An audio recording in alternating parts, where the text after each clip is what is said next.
All right, taking a look at the weather right now. It's just beautiful outside, but will it be cloudy tonight because there's going to be an eclipse, right? A lunar eclipse, yeah, it officially begins around 1 a.m. or so, about 1:09. The peak will be closer to about 3 a.m. or so, and then it all wraps up by about pre-dawn hours by about 5 a.m.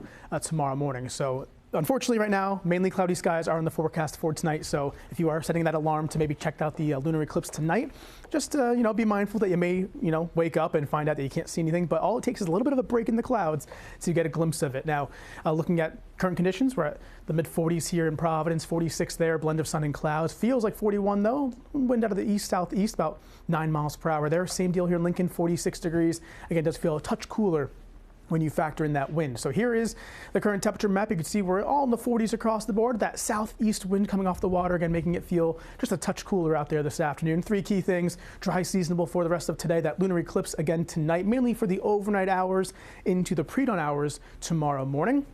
Mainly dry conditions for this weekend as well, though we are tracking some rain as we go into the end of the weekend into next week. So radar check, not tracking any rain out here. We're looking at dry conditions for the rest of today. The wide view shows high pressure in control, so keeping the storms and the clouds for the most part to the south of us, but still looking at a blend of sun and clouds for today, but at least we're dry for the rest of this afternoon. We can time it out here, seeing the blend of sun and clouds, temperatures in the 40s across the board. We'll basically top out in the mid and upper 40s, which is where we should be for this time of year, but again, staying dry most of our area in tier number 1 for the drought issues, so that abnormally dry conditions for much of the area, though a moderate drought across western parts of Rhode Island. So again, not seeing any rain in the forecast for the rest of today into tonight. Some extra clouds built in. So here's 10 p.m. You can already see all the cloud cover taking over from the south.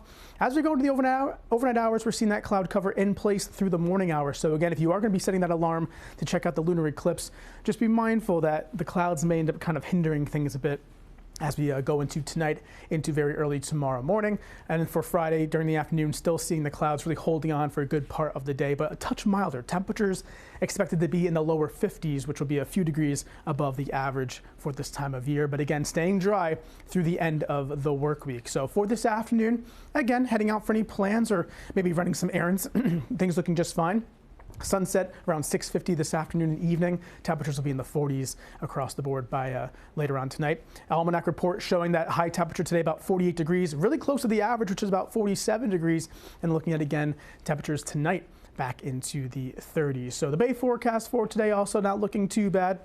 Looking at clouds and sunshine, cool and dry, gusty winds though, about 20 miles per hour. A little bit gustier towards the south coast today. We're seeing gusts between about 20 and 30 miles per hour there. So 7-day forecast. Next few days we're dry, we're quiet, but we are looking at some rainfall as we go into later Sunday night and into Monday. Looking at the temperatures on Sunday in the 60s, but windy as well. And then seeing again the rainfall for early Monday. And then we dry things out for the middle part of next week. Temperatures by then could be rebounding into the 60s. And of course, that full 7-day on our website at WPRI.com. Not too shabby, those temperatures, that's for sure. Definitely feeling like spring across our area. All right, thanks, Stephen. All new tonight.